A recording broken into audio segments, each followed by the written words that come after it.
All right. Welcome, everyone. Hello. My name is Julie Stewart, and I organize webinars for the Claire Booth Luce Center for Conservative Women, and I'm so happy for you to join us this afternoon with our guest speaker, Katie Gorka. Here at the Center for Conservative Women, our mission is to prepare women for effective leadership and to promote leading conservative women. Our materials, programs, and initiatives support ideas and efforts that are pro-America, pro-family, and support free enterprise. We encourage our supporters and our students to be active ambassadors of conservative philosophy in their schools, workplaces, and communities. If you are interested in learning more about the Center for Conservative Women, I invite you to visit our website, cblwomen.org, and follow us on all our social media platforms. We thank you for joining us today as we host Katie Gorka.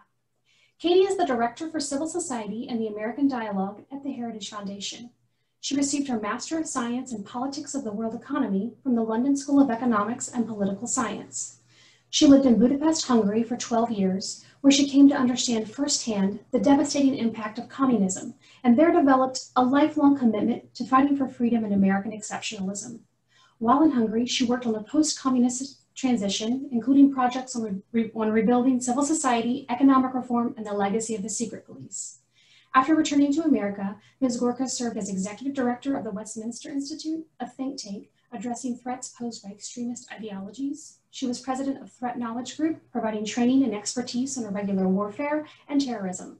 From 2017 to 2019, Katie served as Senior Advisor in the Office of Policy at the Department of Homeland Security, where she focused on strategies for prevention of terrorism and targeted violence and combating the use of the internet for terrorism and human trafficking. From June to August 2019, she served as the Press Secretary for U.S. Customs and Border Protection. Today, Katie will be speaking on the weaponization of Black pain in America by Marxists. She will focus on how this method was used in the 1960s and is currently being revived by Black Lives Matter. Please join me in welcoming Katie Gorka. Katie, thank you so much for joining us today. Thanks, Julie. I'm so happy to be here. I'm a huge fan, so I'm really happy to be able to do this for you all today. So let me tell you the story about why I ended up writing this piece. So normally I focus my attention on civics education, the teaching of history, what's gone wrong in the United States, and pushing back on particularly bad content such as the 1619 Project or Howard Zinn. But the other night, I happened to be at the White House for the final night of a Republican National Convention. And even going into the evening's event, we could see protesters out there yelling at us. And then as the night wore on, you know, the volume picked up. There was a lot of disturbance going on outside the White House grounds, a lot of horns honking, music blaring, shouting going on, you know, all kinds of efforts to disrupt the evening. But it went on. It was a beautiful evening. And when it came time to leave, we were told by staff not to go out the East Gate because that's where the bulk of the protesters were. And they said, go out the West Gate instead. So my husband and I walked out the West Gate of the White House, and it was relatively quiet on that side. There was one guy riding his little bike. It was a weird little bike, riding around like crazy. He was an adult, but riding around like, you know, kind of weaving in and out of the people, the security guards, the people coming out of the White House. And all he was doing was yelling at everybody, F you, F you, F you, just like a nutcase. But he didn't hurt any of us, and he just was doing this. And there were a few other protesters around. Fortunately, one of the security guards offered to accompany me and my husband down to Constitution Avenue in order to get our Uber, and we made it home safely, no problem. We did discover that one of our friends who we were walking out of the White House grounds with just minutes after we left had also encountered this same crazy cyclist who actually threatened to hit with his bike this man's wife. So the man punched him, which I think really shocked him. He said he's never punched anybody in his life. So I thought that was kind of funny. I think he was shocked. I thought it was the right thing to do. It was the manly thing to do. And I think it was a very natural impulse to want to protect his wife. It was interesting though, because so the next day we were looking at these things on the internet, on Twitter, and we found the guy, we found this cyclist who posted about himself and, you know, said his rights had been abrogated. And he was from Portland, you know, and I'm just thinking to myself, what's a guy doing from Portland here protesting, right? The other story, of course, was what happened to all the other people who were not so fortunate to be directed to go out the West Gate, but who went out the East Gate. And of course, the most famous one of these was Rand Paul. I imagine most of you saw this story.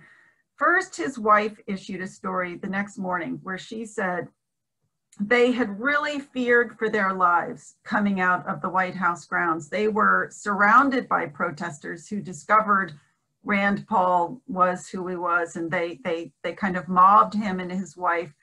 They had to be sort of protected by security guards who escorted them to their hotel. But the wife described it as a very, very frightening situation, and she really feared for their lives.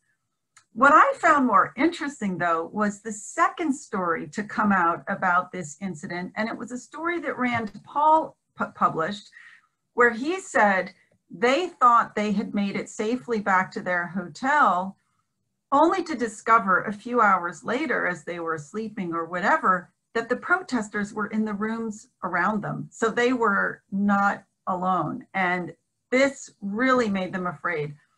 So they had to be whisked out of the hotel at 3 o'clock in the morning in order to get out and to be safe. And this really sort of opened Rand Paul's eyes and made him ask the question, who are these people and who's funding them?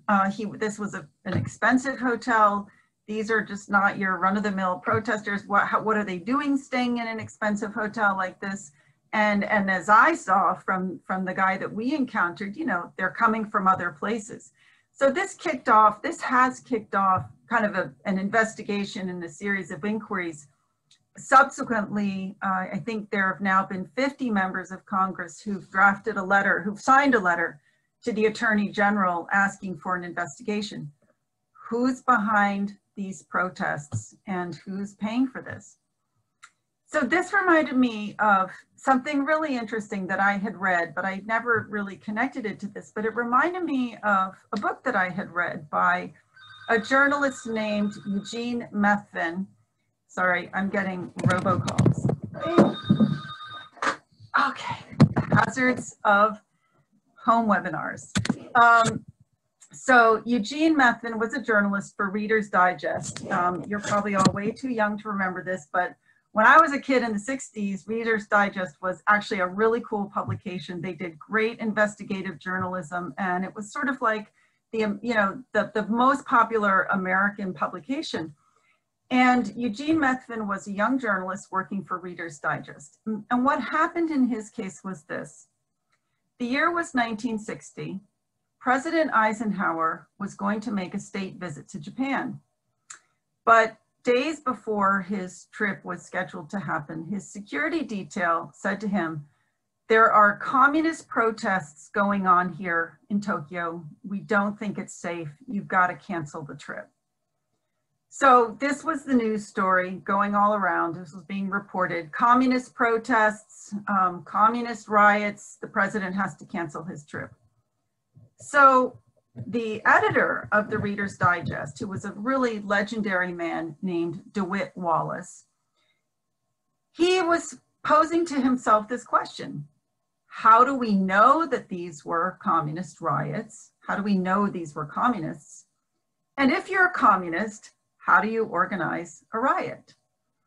So he put those questions on the desk of this young 20-something-year-old journalist named Eugene Methvin and said, "I want you to go answer these questions for me." So Methvin ended up spending the next 10 years researching these questions. Part of what I find interesting is that when he started researching it, he went first to the Library of Congress and he found virtually nothing on riots. So at that point, you know, rioting really wasn't a thing in the United States. There had been protests, there had been strikes, but rioting per se was not something common. And he only found one army document from a riot that had gone back in about 1873. So he was really kind of on his own, and he started doing this research. And he spent 10 years, and what he found was really interesting. So the thing that happened, so he started with Newark. He really starts his focus with Newark, New Jersey, because that's where a lot of this initially erupted in 1967. Massive 4 days of riots, something like 26 people killed, millions of dollars in damage. It took the city decades to recover. There was so much damage. So he started out by looking at Newark, New Jersey. And what he found was very real and legitimate grievances in the Black population there. And he goes into a lot of detail. And it's actually, I'd say from our perspective today, it's quite heartbreaking actually to read the description, you know, and to think that things were that bad still in my own lifetime. So he talks about the fact that you had what they called the tractor revolution. So the mechanization of a lot of agriculture put a lot of people in the South out of their agriculture jobs, and it sent a lot of people north, both Black and white. But what happened was whites fairly easily transitioned into factory jobs. The Blacks were not so lucky. So what happened with them was, first of all, they faced a lot of housing discrimination. They were not being allowed to move into the suburbs, giving them access to a lot of the factory jobs. So they were crammed into cities. There was tremendous overcrowding, tremendous corruption, not a lot of jobs, and there really wasn't the social structure, like the civil society organizations that Americans have so often relied on. You know, people had flooded in there within a short amount of time, so you didn't have the churches or the clubs or the social groups that would provide some, you know, just a network for people that would strengthen people and provide them support in a difficult time. So you had these very, very real and legitimate grievances. I think in much the same way, you can talk about the fact today that there are real and legitimate grievances amongst the Black population of America, that they are still limited in opportunities, that they do live at a lower income rate than the average white person, that there is still perhaps racism among some police forces. But what happened then, and I think this is very similar to what's happening now, is that those legitimate grievances were taken and provoked and heightened and manipulated. And here's what happened. This is what Eugene Methvin discovered. Alongside the legitimately bad conditions, he found a group of white Marxist college students who had gone into Newark in 1964, and they went into 9 other northeastern cities, who spent their time provoking grievances, talking to the Black people about how bad things were for them, provoking a lot of anti-police sentiment and a lot of anti-white sentiment as well. So who were these white kids? The leader in Newark was a guy named Tom Hayden, who should be a familiar name, but he may not be. He was actually married to Jane Fonda for a while. He was a leader of the group called the SDS, Students for a Democratic Society. So this was a group of young, white, college-age Marxists who decided to go out and try to change the world. If you want to know more about them, one of the most, sort of the single best place you can look is their famous 1964 Port Huron statement. It's worth reading. It's not super long. It's really, really interesting. Here's one of the things I love about it. The opening line, it begins, "We are people of this generation, bred in at least modest comfort, housed now in universities, looking uncomfortably to the world we inherit." I just think that is such an interesting statement that is, to me, in some ways so resonant with what you hear today, right? young, privileged, educated, bored, disgruntled white people who want to go shake things up, right?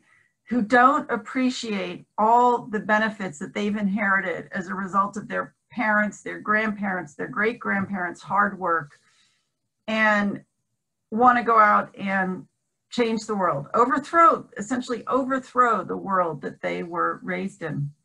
So this group, the SDS, as I was saying, they realized that bringing about their revolution was going to be really difficult. And so the way to do it was to go out into cities and stoke grievances and enlist the help of the disgruntled Black population to help sort of fuel their revolution. And that's what they did. As I mentioned, they, not only did they stoke the grievances and the anti-police and the anti-white sentiment, but they actually put the tools for violence into people's hands. So one of the interesting things that happened, so just a few months before the Newark riot took place, Hayden took one of his local proteges, a guy named Jesse Allen, to Puerto Rico, where they met with members of the pro-Castro movement for independence. While they were there, Hayden denounced the Newark slums as a colonial possession of the United States. And then, just a few weeks before the Newark riot, one of their other members, he was actually the National Secretary of Students for a Democratic Society, said, "We are working to build a guerrilla force in an urban environment. We are actively organizing sedition." And that's what they were doing. They actually brought in a guy named Hassan Jerhu Ahmed. He was a militant activist with a long criminal record, and he formed a battalion of, quote, Black Beret mercenaries and organized a campaign of agitation, meaning going out and stoking violence. They flooded the area with anti-police propaganda, and they actually provided instructions for how to make Molotov cocktails.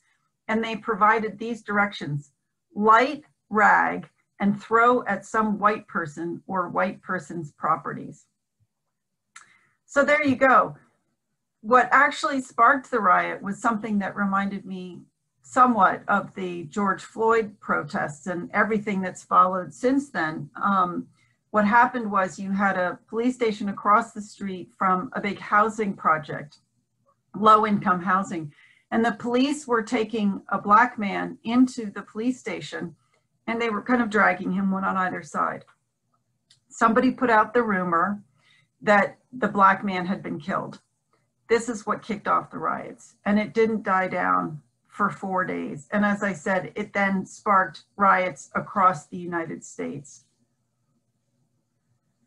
So what's interesting, a couple different things that I find really interesting about this. One is following the riots, and let me just, I have to remind you, I think, it's common enough in our history, we all know that there were riots in the 60s, but there were hundreds of riots and went on for a few years. And of course, the really big explosion of riots followed the next year in 1968, immediately following the assassination of Martin Luther King. But again, the question becomes, would those riots have happened? Would it have turned to violence without this provocation and without all the incitement and prep work being done by these Marxists and their compatriots? I think that's the really big question. A couple things really stood out for me. Here's one. Just a couple of months after these riots where people were killed, unbelievable amounts of property damage, the New York Times review of books, so even then the New York Times was just such a dodgy publication, they actually gave Tom Hayden a platform to talk about what he had done and what his goals had been. And he said this, he wrote this in his article: "The role of organized violence is now being carefully considered. During a riot, for instance, a conscious guerrilla can participate in pulling police away from the path of people engaged in attacking stores. He can create disorder in new areas the police think are secure. He can carry the torch, if not to all the people, then at least to white neighborhoods and downtown business districts. If necessary, he can successfully shoot to kill. So I don't know how many of you saw that footage. You know, we've all seen the footage of Portland, but I don't know if you saw the subsequent footage of where the Portland protesters went out into the suburbs and parked their car outside of people's houses, shouting at them, blasting, you know, lights onto their houses and saying, you guys need to get out, you know, leave here, whatever. I mean, the parallel in the techniques that they used then and the techniques that they're using today, just to me, are really stunning. But here's something else I find very interesting, is following the protests of the 60s, President Johnson pulled together a National Advisory Commission on Civil Disorders. Their role was to go and explore what had happened. And this is interesting to think about because I'm very curious if we're going to see something similar happen right now. We know that we know local prosecutors are investigating. We know, I think, that the Attorney General is looking into this. Congress is potentially looking into this. It's going to be really interesting to see if we also create a national commission to look into all the riots of the summer. Here's what's happened back in the 60s. They came out with what is known as the Kerner Report. They took 7 months to investigate, and they came out with their conclusions about what was the primary cause. And they said it was racism, just racism. Now, it's really interesting because there's a historian, very respected historian, not a conservative historian, very mainstream historian named Sean Willents, who really calls out the profound bias of that conclusion. And he points out that the experts and the analysts who made up the Kerner Commission were not unified in their conclusions. But he said those who ultimately held sway and whose views were reflected in the report were the left-leaning ones.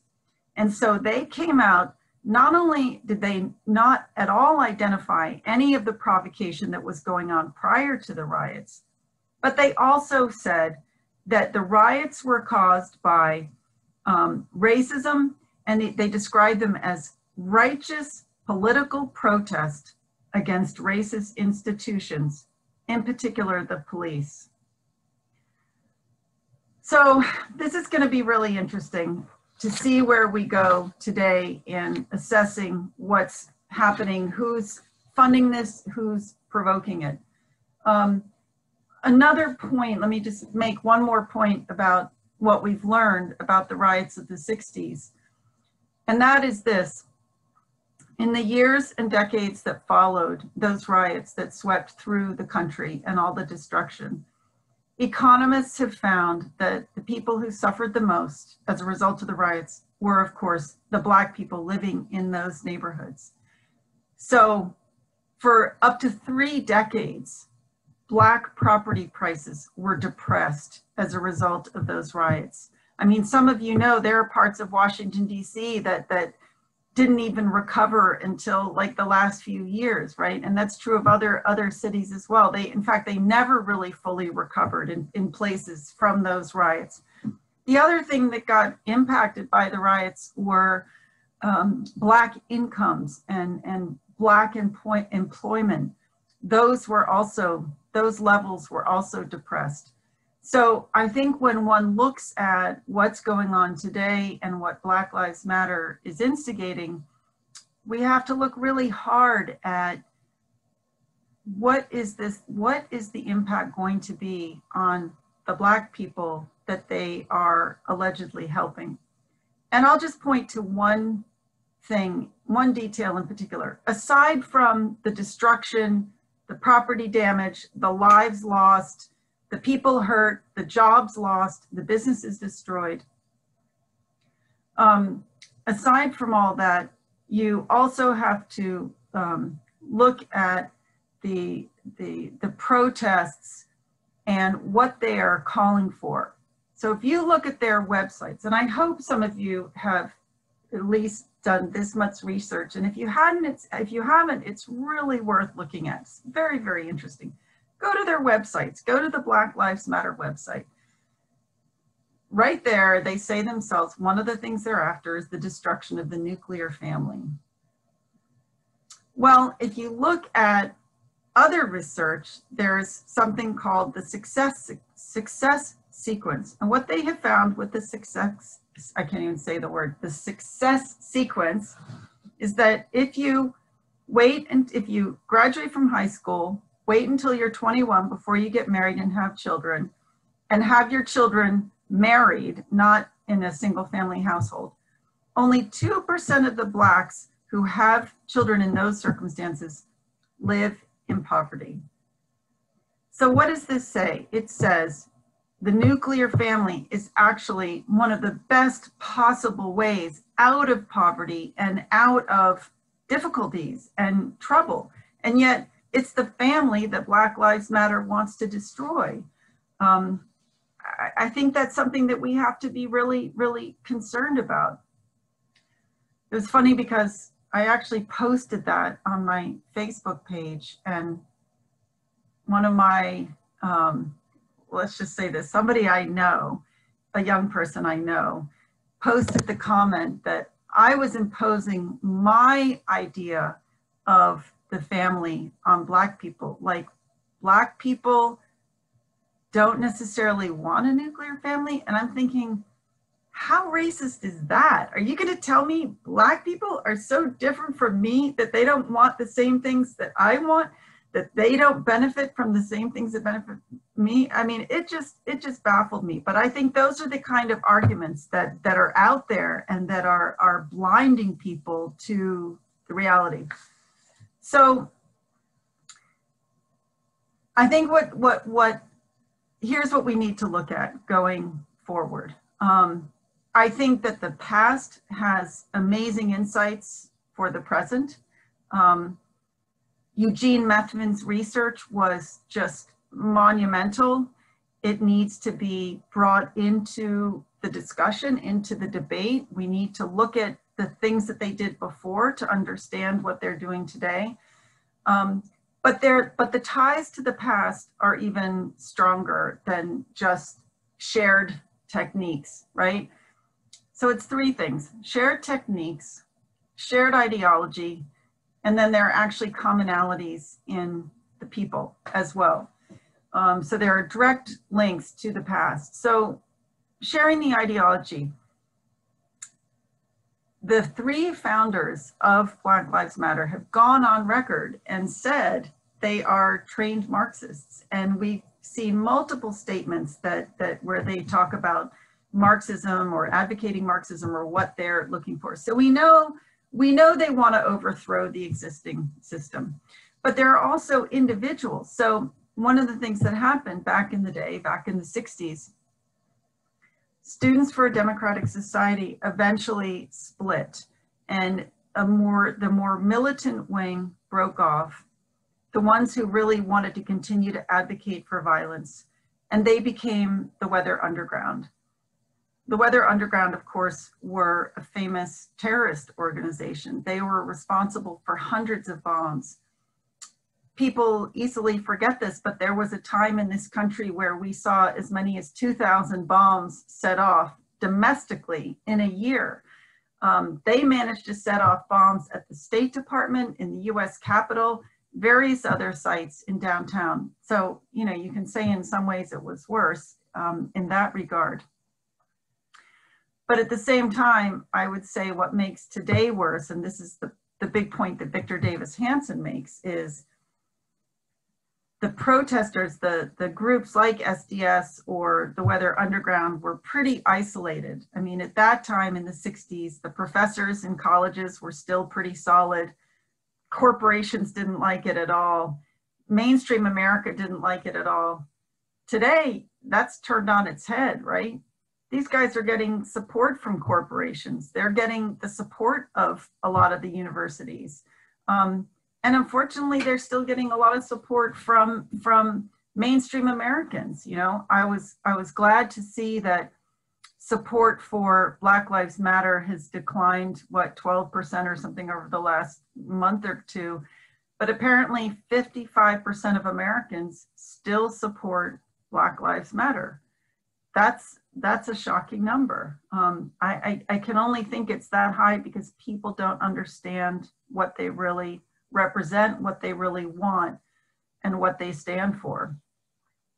So the reason I mentioned Weather Underground is because there are ties today between members of the Weather Underground and Black Lives Matter. My colleague at the Heritage Foundation, Mike Gonzalez, has done some really good research on this, but I'll just mention one data point.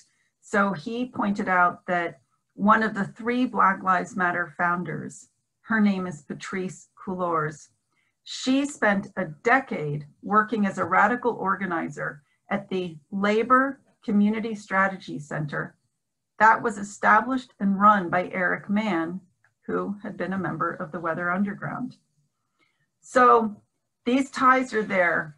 I think it's, you know, we've got an interesting time ahead of us where, you know, we really need to understand this. I think we face a real danger today exactly because of the prevalence of the support for this movement. I mean, I know, you know, I've heard when I've attended Clare Boothe Luce Institute events in the past, you know, and I've heard the stories of young women and just the incredible difficulties that you all face on your own campuses when your friends, for example, find out that you're conservative, right?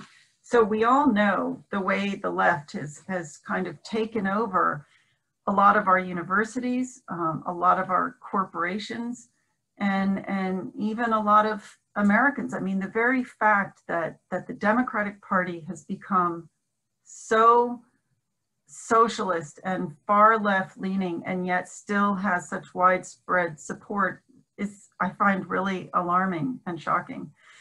But anyway, I think the way we move forward is we educate ourselves, we educate each other and our colleagues and our friends. We find the information on what's behind this, what's really behind this.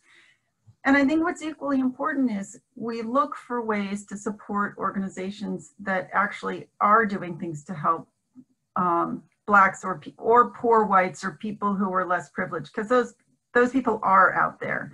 And I think that the things that have gone on over the past few months should be a wake-up call to all of us to do more, to reach out more. But the way that Black Lives Matter is doing it is not the right way. It's not constructive. It's not going to help anybody in the long run. And all it's going to do is tear down our system and lead us on a road to tyranny. So with that, I will stop. And if any of you have any questions, I'm happy to answer your questions. Thank you so much.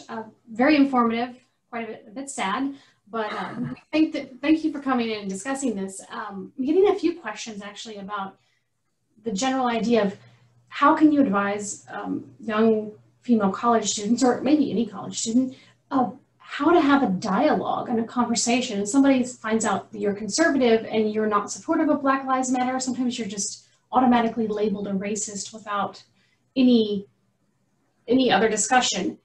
Do you have any strategies or ideas of how to, work through that problem just to be able to share potential different ideas on the topic? Yeah, I think that's, in a lot of ways, I think that is the $1 million question. And honestly, I myself grapple with the very same question. So one thing you could look up is there's an interesting initiative at Arizona State University called Race and the American Story. And what they've done is there is a professor there named Adam Seagrave, and he's like a constitutional scholar, and he had students who were, interested in the Constitution, so presumably more right-leaning. But he felt that the issue of race was not being sufficiently addressed in their studies, and he wanted to know how could we do a better job of it. And he ended up partnering with a woman at University of Missouri who heads a Black Studies program and has Black Studies students, so presumably definitely more left-leaning. And for the past 3 years, they've actually been able to come together and have conversation and kind of work their way together to some sort of solution. I mean, look, I think we have a tremendous burden and responsibility, but at the same time, opportunity to have those conversations, because if we can't make the case for the Constitution with people who may think it has nothing to do with them, then we're lost, right? And so I think those conversations are super important. And maybe the way to do it is to take the lead, you know, rather than waiting for these very left-leaning courses to get thrown together. You know, go to your teacher who teaches you about the Constitution and say, can we have a conversation about race in America with Black students? And I think it's going to be challenging because I think they're going to be pulling more to the left. But my hope is that eventually you find a way to meet in the middle. And as I said, like, the thing that's so important is discovering the incredible beauty and validity of the Constitution for all people. And I think we as conservatives have not done nearly a good enough job of making the case for the Constitution to the people who don't look like us. Wow. Wow. I think that is definitely a statement I can agree with. And so another question that came through, it's sort of a semi follow-up, is what can be done in the way of education that future generations are aware of the dangers of Marxism? Yeah, I know. It's really interesting. I mean, it makes me, you know, like, here's one thing that was really interesting. Lincoln, in a speech he gave, I want to say the year was 1838, and he was talking about his concern over the fact that those who had lived through the revolution were no longer amongst us. So how do we hold on to the knowledge of why the revolution was important and why did they fight it? So I see that as actually one problem. And then the flip side of the problem is, if you don't have people around you that have lived through Marxism, nobody understands. And my own story, I'm a perfect case in point. You know, when I grew up in the United States in the 60s and 70s, I did not love my country. It was a very hard country to love. You know, we'd gone through Watergate, the Vietnam War, you know, just all the bad things that were happening. And I was a good anti-American kid, you know, by the time I went to college. And the thing that saved me was, in 1989, I traveled to Central and Eastern Europe after the Berlin Wall fell, because I wanted to see what it was like to live through such a momentous change. And I ended up actually spending a total of 18 years either living and working there, or living there full time. I spent 12 years full time living in Hungary. And it took a while, but it was only living in the post-communist environment that I finally understood what America is. So partly for that reason, I'm always blown away by people who are conservatives by college age. You're so blessed to already have that understanding of what's so special about America. But, you know, for most people, when you think about the content that they're ingesting all the time, the anti-Americanism, what you're getting from the media, what you're getting from the culture, what you're getting from Hollywood, it's like, no wonder people hate this country, you know? So I think that elevating the stories, I think teaching it, and you know, the bottom line is, we have to go back to teaching history. And I think, you know, there's kind of an interesting narrative right now, which is we really should go back to classical education, and we really should go back to a traditional liberal arts education. You know, we need political philosophy, we need history, we need civics. We need to have those deeper conversations of what it is to be human, right? And I think if you don't have that, then things like Marxism can more easily take root and grow. Wow. We do have a few interviews. We had a few CWNs at Heritage prior to the shutdown of Lala Mooney and Jennifer Zhang. from China. Just, She's great. yeah, lovely. And so it was very powerful to hear those stories. So I do think that, you know, we can do our best to share stories and spread that. Another question that came through was, do you really think that the Department of Justice and FBI are looking into all of this unrest when the FBI director just said that most domestic terrorism is from white supremacists? I trust in the Attorney General. So let me think about that. I mean, that is a really good question. You know, it's like all things. When you have a big organization like that, you get all kinds of people. You get some who are left leaning and some who are right leaning. You know, I think we just have to hope that there are enough people who take seriously their job and their role where laws have been broken. They are willing to investigate.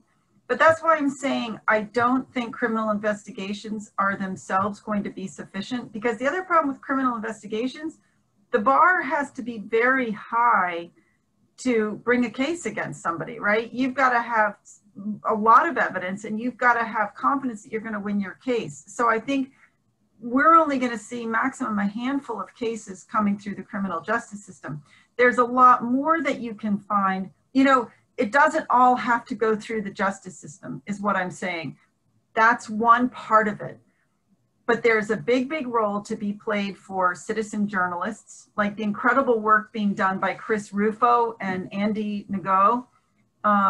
They've done an incredible job in exposing what's happening. And I think more people need to do that. I think when you see things happening on your campus that are dodgy, like when you see a protest being organized, try to get to the bottom of it, and then you know, share it with somebody, expose it on social media. And then I also think Congress has a role to play. I hope that there will be hearings. Congress has the power to conduct their own investigations. So I think between all these pieces, we will hopefully be able to see the truth of what happens. I think the big question is whether we will then sufficiently be able to make the case to the American people to reject Marxism and Black Lives Matter and what they're doing, and to accept that there's a different path we need to take, right? Because ultimately, all the investigations in the world aren't going to make a difference if the American people still think that what Black Lives Matter is saying is true. And so that's why I think, you know, all of us have a role to play in telling stories and standing up for what we see and what we believe, and making the case for the Constitution and conservatism in order to preserve our republic. Thank you so much. We have one more question, and someone is curious, what books do you recommend on this topic that can just help a student prepare for these types of potential discussions and or like attacks on their belief system? Well, I mean, aside from the whole case for the Constitution, one that's had a really huge effect on me is, I'll show it to you. Oh, you can't, I don't think you can see, I don't have the cover on it, unfortunately. It is America on Trial by Robert Riley. This was a really, I'd say this was a really life-changing book for me, because for the first time, it really helped me understand what's actually so different about the United States and the whole sort of intellectual history leading up to it. I think it's, the other place I would look is, there have been fabulous articles written about the 1619 Project. So Real Clear Politics has a 1619 webpage. Read some of the articles about what's wrong with the 1619 Project, because that gets at a lot of this at the same time. And then read the opposite side of that. There's a great project called 1776 Unites, which was a response to 1619. And that's Black voices rejecting the 1619 argument, rejecting the victimhood argument, and talking about it, how we should differently be talking about this problem, right? So that's a great resource. And then I think lastly, the other really good resource, right? Well, I've got to say heritage, because we are all over this stuff. And so we are constantly writing articles. I'm writing a lot about this. So follow me on Twitter at Gorka, Katie. My colleague, Mike Gonzalez, is also fantastic. And he has a new book. Do I have it somewhere? Oh, hold on. It's holding up my computer, but I'll show it to you. No, I won't show it to you. I'll tell you the title. It's called The Plot to Change America: How Identity Politics is Dividing the Land of the Free by Mike Gonzalez. That's also a really good resource. And go back to the founding documents. I'm telling you, that's always my touchstone, right?